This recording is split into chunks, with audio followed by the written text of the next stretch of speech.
When Michael Carter opens his front door that late afternoon, what he sees makes him freeze.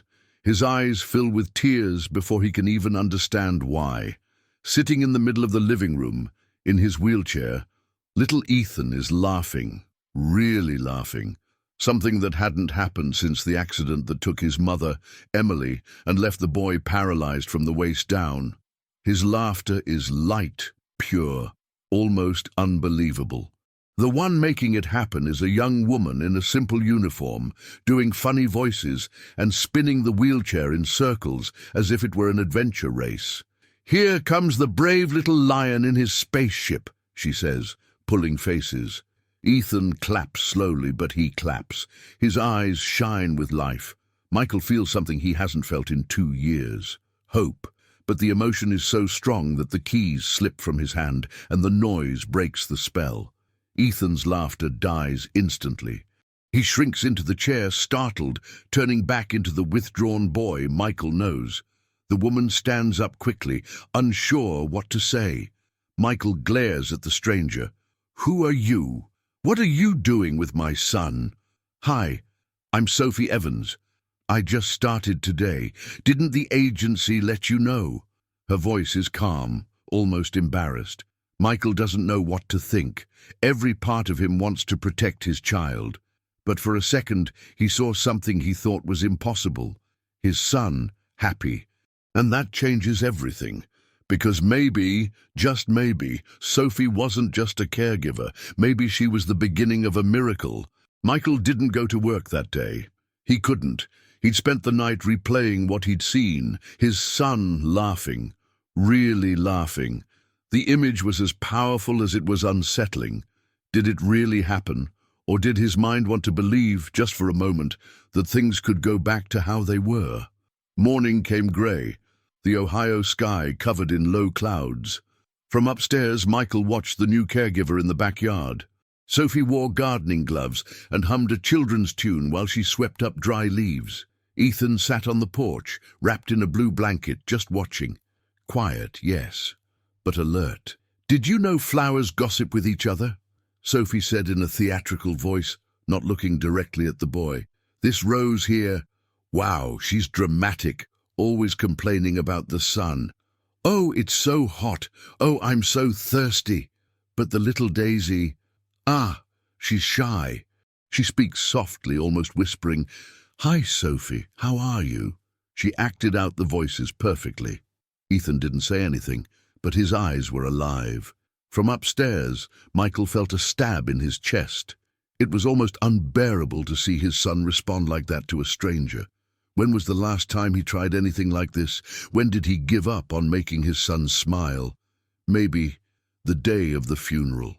Sophie knelt by the plants and spoke more softly, as if sharing a secret just for Ethan. "This morning, you know what the little Daisy told me? That she'd love a new friend to talk to." She glanced at the boy. "Would you be up for talking to her? Just with your hands, maybe? Like this." She wiggled her fingers in a silly little wave. Ethan didn't answer, but he smiled. A small, timid smile, but a smile. Sophie saw it. Michael did too. "Did you like that one?" Sophie asked, walking lightly toward the porch. "Look, Ethan, I brought some hungry visitors."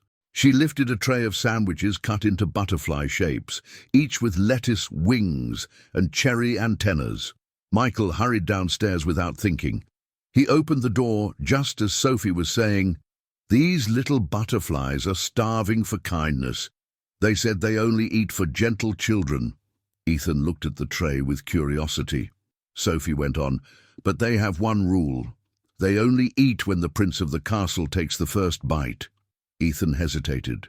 He looked at his dad, then at Sophie, and then, as if by a miracle, he picked up one of the butterflies and took a bite. Michael froze in the doorway. It was the first time in almost 2 years that his son ate of his own accord. "That's it, champ!" Sophie cheered. "No overdoing it, just gentle warmth. They said you're the kindest boy they've ever met." Michael didn't know what to feel. He wanted to thank her, to hug his son, to cry.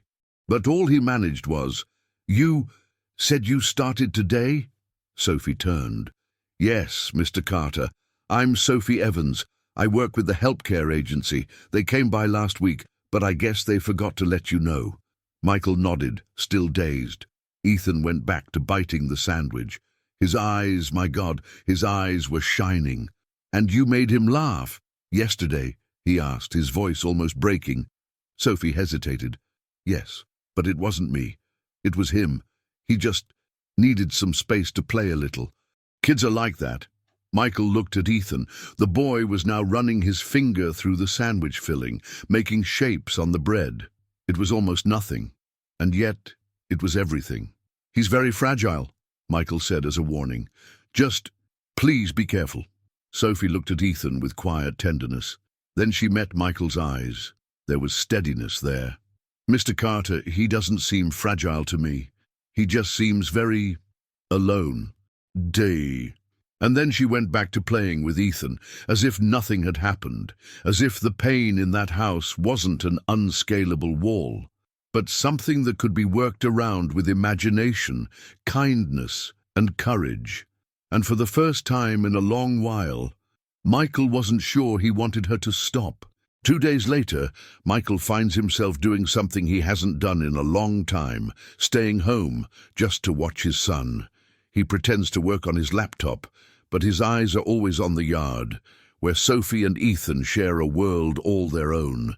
Today, she's pushing the wheelchair between the trees, as if they're in an enchanted forest.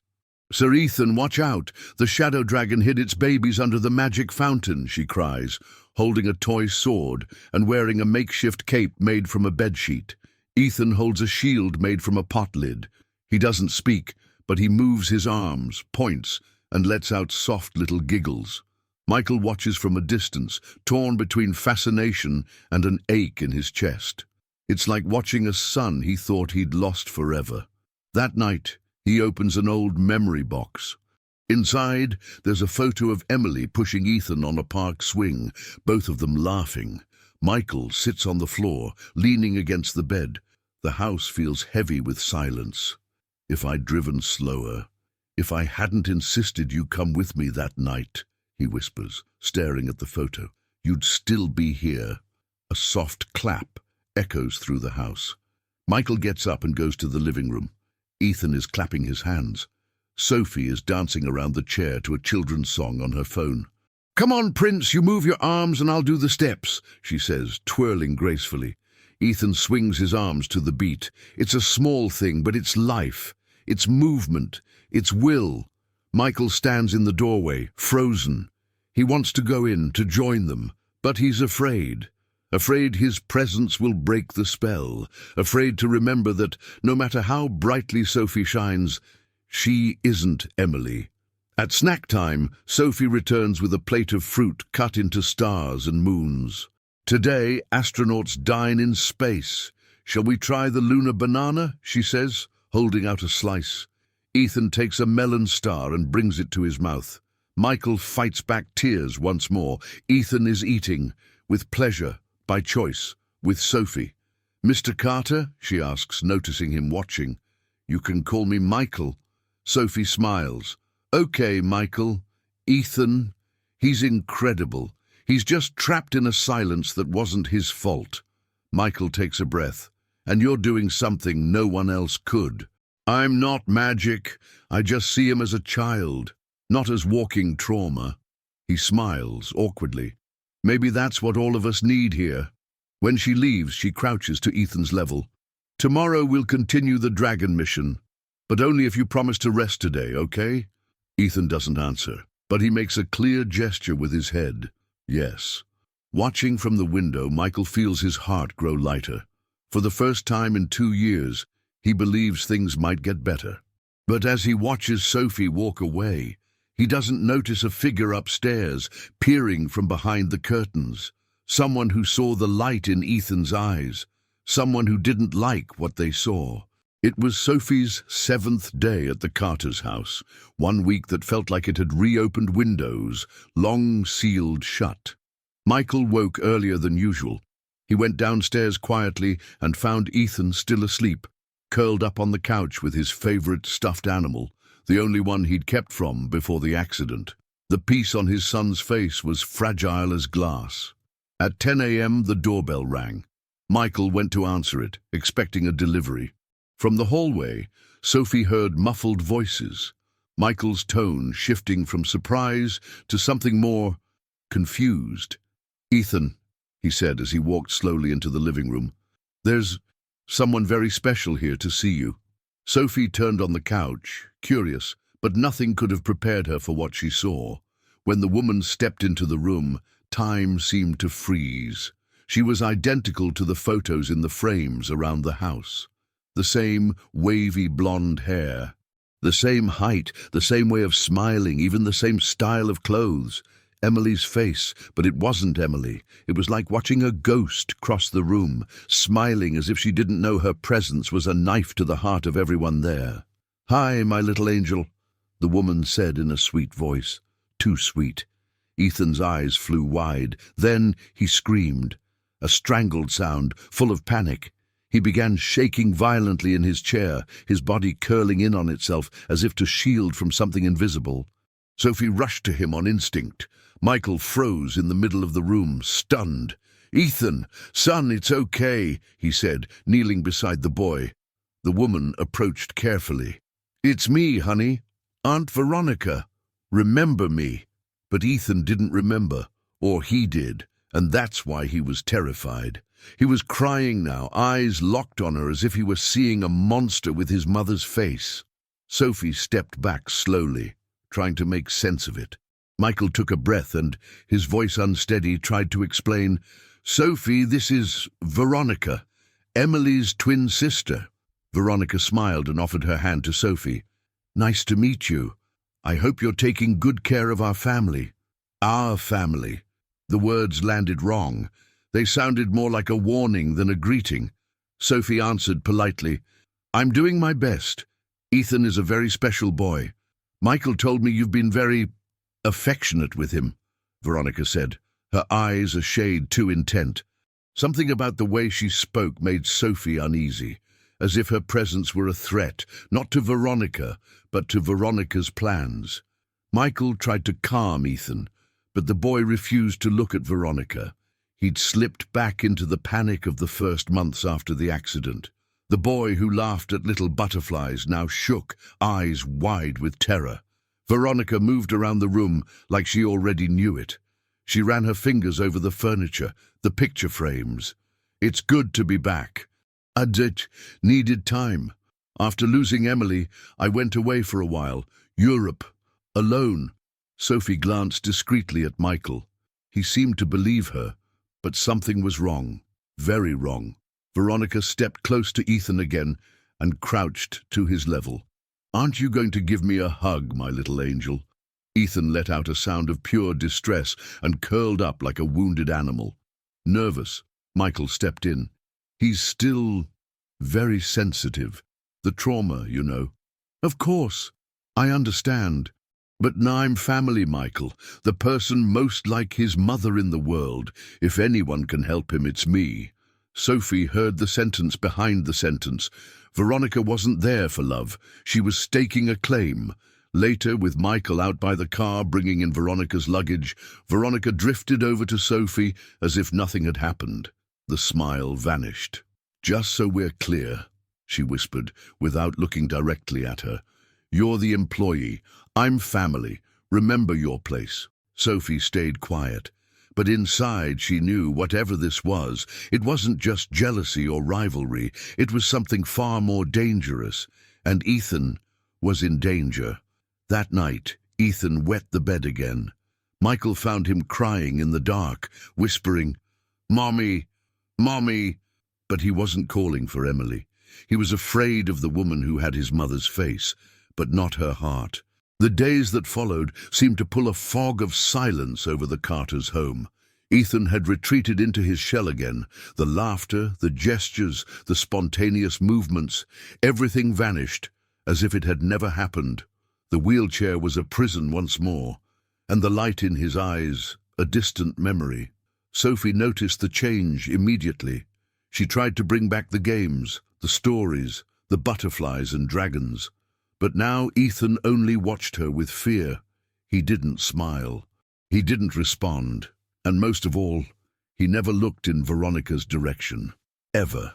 Michael, confused, tried to rationalize it. Maybe he's tired. Kids have ups and downs. But Sophie knew.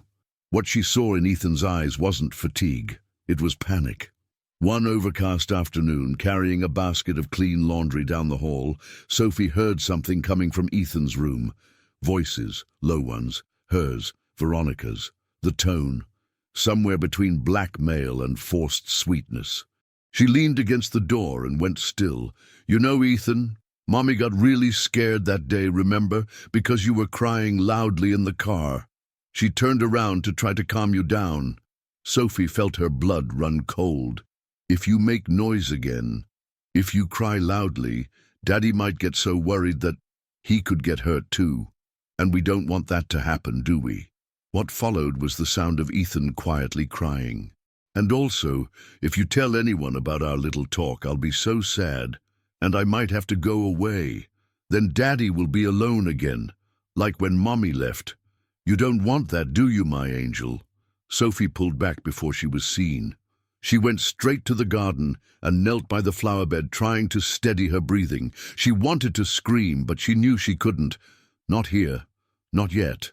Later, she slipped quietly into the room after Veronica left. Ethan was curled up in his chair, his face streaked with tears. Sophie approached slowly. "Hey, my prince, it's okay.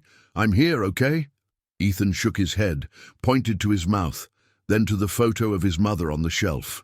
His gestures were quick, desperate, as if saying, "I can't talk. If I talk, something bad will happen." Sophie held his hands. "I understand, Ethan. You're trying to tell me. I'm listening. You're not alone." But he only cried in silence. That night, Michael heard his son crying for the third time in a week. He went into the room. He found Ethan in a fetal curl, whispering over and over, "Mommy, Mommy." Michael knelt and placed a hand on his head. "Shh, I'm here, son. Daddy's here." But Ethan didn't sleep. He stared at the ceiling for hours, a child's mind, burdened with a guilt that was never his. The following week, Veronica began the second act of her plan. First, she planted the seed. "Michael, don't you think it's strange how Ethan got worse after that? Caregiver arrived. What, he was getting better? He was stable, but now he's emotionally unstable. She builds him up too much, promises too much. That can harm him. A traumatized child needs stability, not fantasies." Michael stayed quiet. Inside, he didn't want to believe it. But it was true that Ethan had gotten worse. Veronica was subtle. She didn't accuse directly. She just implied. The next day, she found a note in the kitchen trash and brought it to Michael. "Look at this," she wrote it. It was a crumpled piece of paper that read, "Ethan needs a mother. Maybe I can be that for him." Michael was speechless. "Veronica, are you sure?" I saw her throw it away. "Michael, this is obsession. She wants to take Emily's place." Sophie was called in to talk. "Did you write this?" Michael asked, showing her the note. She read it, went pale. "Never. I swear. That isn't mine. I would never write something like that. Have you been telling Ethan that his mother sends kisses from heaven?" "No. I just tell stories. I play." But Michael didn't believe her. The seed had sprouted. That night, Sophie received a new order. "From now on, you can only take care of the house. You're not allowed to be alone with Ethan." "Michael, please, I would never." "It's for his own good. I'm sorry." Veronica won. Ethan lost. And Sophie? Sophie understood she was up against something bigger than herself. Even so, she didn't think about leaving, because she already loved that boy as if he were her own, and she knew someone had to protect him. Sophie spent the next few days under constant watch. Every step she took was observed, every swipe of the cleaning cloth, every minute in the kitchen, every glance she exchanged with Ethan was quietly monitored by Veronica, who always managed to show up in the right place at the right time. Too much of a coincidence. Ethan had gone completely silent again. His eyes, which used to search for Sophie's games and stories, now stayed on the floor. Even so, in rare, unguarded moments, he followed her with his eyes, as if to say, "Don't forget me." Sophie began to suspect something far deeper than jealousy or manipulation. Veronica knew too much. She said she'd spent 2 years in Europe. But one morning, while tidying the kitchen, Veronica remarked, "Have you been to that new bakery on Lincoln Street? Those sugar loaves are addictive. I buy them almost every week." Sophie froze. The bakery had opened 6 months ago. "I thought you were out of the country," she replied, casual. "Oh, right, but I spent a few days here before flying back." The excuse came too easily. The doubt lodged in Sophie's mind and stayed there. Days later, Sophie was organizing the guest room when Veronica's purse slipped off the dresser. Things scattered. Sophie bent to help and spotted an envelope under the bed. It was a utility bill in Veronica's name. Issued 3 months ago, local address. Sophie swallowed hard. Veronica hadn't been in Europe. She'd been nearby all along. Sophie's mind started racing. What if it was all an act? What if the triumphant return of the aunt who came to help had another purpose? At home that night, Sophie replayed the details. Small, but impossible to ignore. Veronica knew Michael had switched coffee brands. She knew the pizza delivery guy's name. She knew the corner pharmacy had changed owners. All of it had happened in recent months. She had never left town. The final proof came from the phone. Sophie picked up Veronica's cell, left on the counter by mistake. She quietly checked the photos. There they were. Selfies at the local mall, the Central Park, a town festival, all with recent dates. No Europe, no travel stamps. Veronica had never gone anywhere. The next morning, Sophie got a few minutes alone with Ethan. He was on the living room couch, drawing. She came closer. "Hey, Prince, do you want to show me something?" He looked at her with wet eyes. He picked up the pencil and began to sketch. What appeared on the paper knocked the wind out of Sophie. 2 women, identical, sitting in front of a car, one pulling the steering wheel, the other shouting. In the back seat, a boy crying. Sophie pointed at the drawing. "Did you see this, Ethan? On the day of the accident?" He nodded, slow but sure. "Was Aunt Veronica in the car?" Another nod. "Yes." Sophie's stomach flipped. Before she could say anything, she heard footsteps behind her. She turned slowly. Veronica stood in the doorway. The smile was gone. "Interesting drawing," she said coolly. "You always show up at the perfect moment, don't you, Sophie?" Sophie tried to stay calm. "I was just gathering the cushions. Ethan was drawing." "Of course he was," Veronica replied with a poisonous little smile. "Such a talented boy." That night, when Sophie got home, she found the door ajar. She was sure she'd locked it. She stepped in quietly. Nothing seemed out of place, except one thing. On the bathroom mirror, written in red lipstick, "You have a beautiful family. It would be a shame if something happened." Sophie leaned against the sink. She was shaking. Now it was personal. She couldn't ignore it anymore. Veronica was dangerous, and Ethan was in danger. In the days that followed, Sophie lived on high alert. Every noise in the dark made her heart race. Every shadow seemed to hide a message, a threat, a silent reminder that Veronica knew where she lived. And worse, she knew who Sophie loved. But there was something Sophie couldn't forget. The look in Ethan's eyes when he drew that picture. The courage there, the effort, the pain. He trusted her, and she couldn't betray him with silence. The chance came one morning while she was cleaning the living room. Michael had left some bank documents on the table. Sophie didn't want to snoop, but one word in bold caught her eye. Inheritance. She stepped closer and read the header. Asset transfer, estate of Charles Carter. $50 million. Transfer completed 2 months earlier. A chill ran down Sophie's spine. That was exactly when Veronica reappeared. She'd vanished for 2 years and returned the very month Michael became a millionaire. Too big a coincidence to ignore. Over the next few days, Sophie quietly began piecing together a puzzle. In the guest room drawer, she found strong tranquilizers in Veronica's name, prescribed by a local doctor 6 months ago. How does someone in Europe fill a prescription here? Then she watched Veronica greet the pizza delivery guy by name. "Hey, Chris," the usual. Chris had only started in the neighborhood 4 months ago, another detail that shattered the Europe story. In a talk with Michael, the picture sharpened. "You know, I still don't understand how Emily lost control of the car," he said during one of those tight-lipped confessions. She'd been driving for years. She knew that road by heart. And the day of the accident, she was going slow because of the rain. Sophie cut in gently. "Did you ever ask Ethan if he remembers anything from that day?" Michael sighed.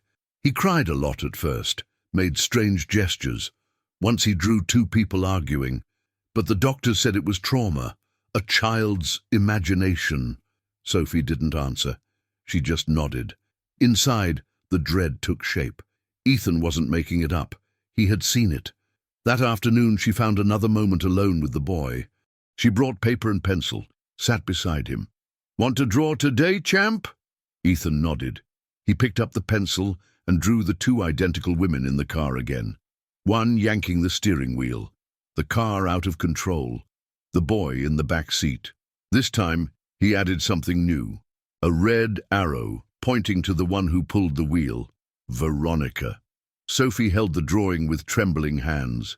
"Did you see this, Ethan? For real?" The boy cried but nodded hard. "Was she in the car with your mom?"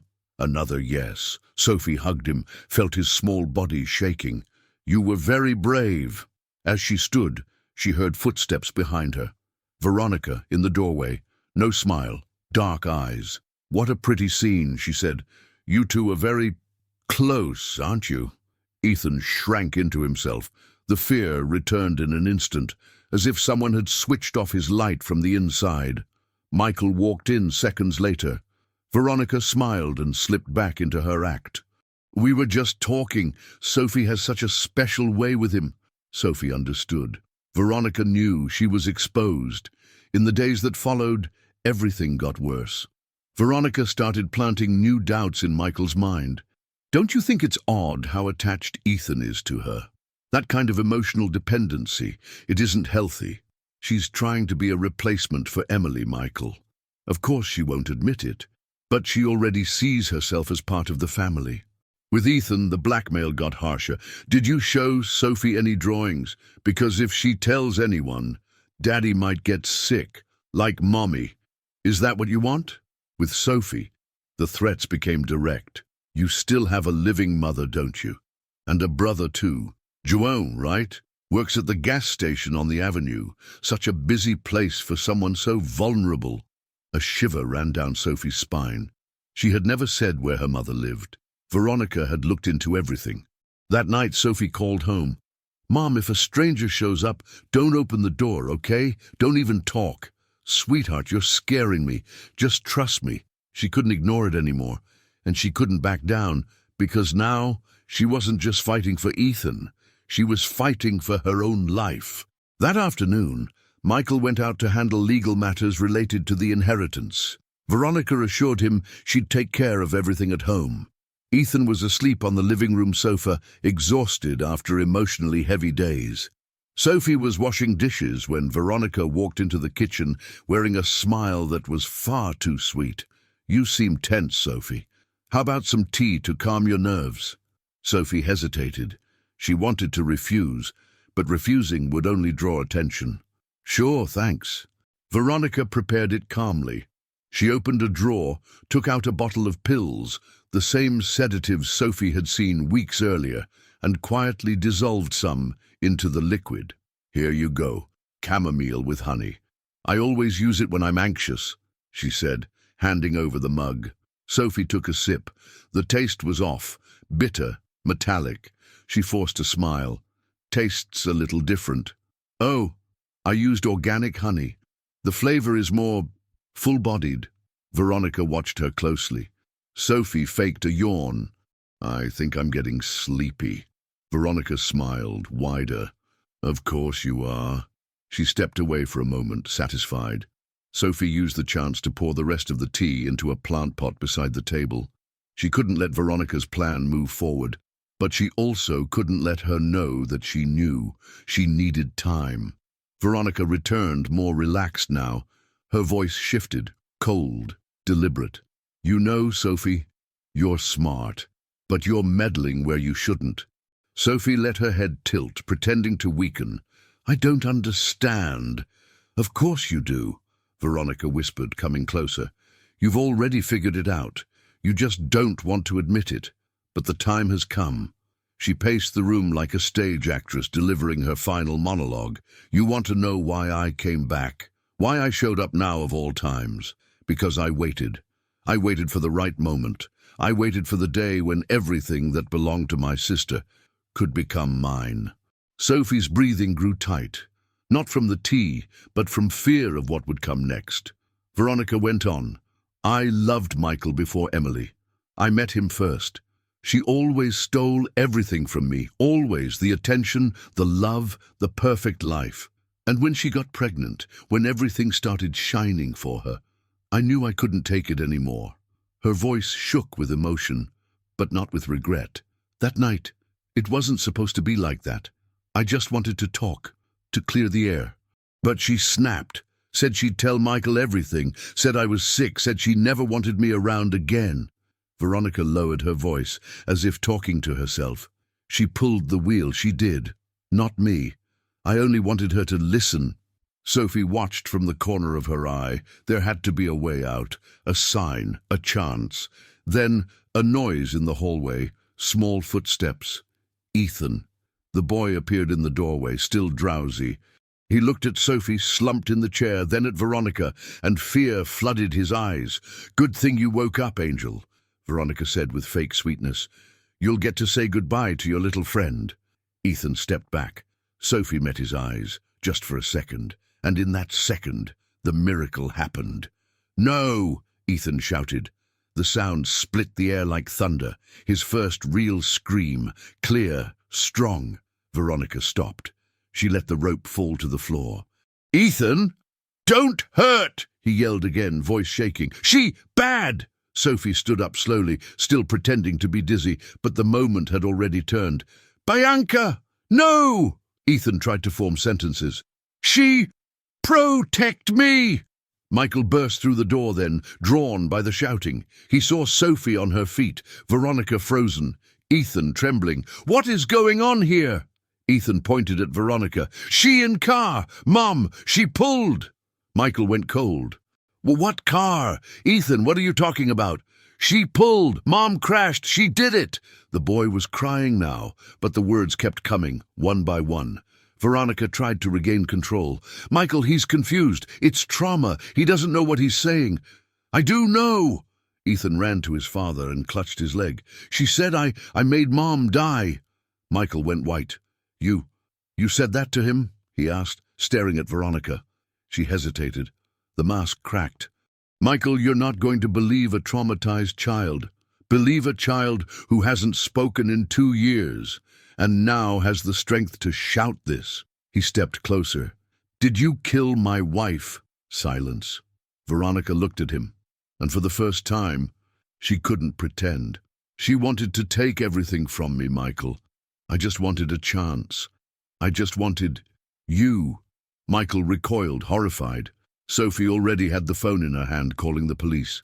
Yes, a woman just confessed to a homicide. Carter residence, please come quickly. When the officers arrived, Veronica was sitting on the floor, disarmed, empty. Michael held his son in his arms. Sophie stood beside them. The three of them were shaking, out of fear, relief, and pain, but also from something new, something Ethan hadn't felt in 2 years, safety. The months after that day were intense. Veronica's confession, partially captured on speakerphone, was enough to open an investigation. With Ethan's testimony, the drawings, the reports, and records of his aunt's behavior, the verdict was inevitable. Veronica Carter was sentenced to 20 years in prison. The story made headlines. Twin aunt arrested after emotional coercion and sister's death. But Michael shielded Ethan from all exposure. He cancelled interviews, changed their phone number. The world might want details, but he wanted only one thing, to give his son back the peace that had been stolen. In the following months, Ethan made huge strides. The voice that once caught in his throat flowed like a broken dam.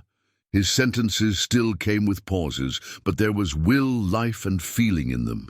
Dad, I want to play. Sophie, tell me the dragon story. Mom, it won't hurt anymore, right? Each sentence was a scar turning into new skin. Michael and Sophie grew closer, slowly. Not because of sudden romance, but because of something rarer. Trust built on the ruins of fear. A year later, the Carter's house was unrecognizable, not because of money, but because of the life pulsing within its walls. Music, laughter, the smell of cookies in the oven, toys scattered across the porch. That Sunday morning, Michael led Sophie into the garden. Ohio's clear sky reflected in the windows. Ethan was playing with a kite he and his dad had made. Michael knelt on the grass. Sophie, you've done so much for me, for Ethan, for our story, and even when everything told you to leave, you stayed. So, he took a small box from his pocket. Will you marry me? Sophie brought a hand to her mouth, eyes brimming. Yes.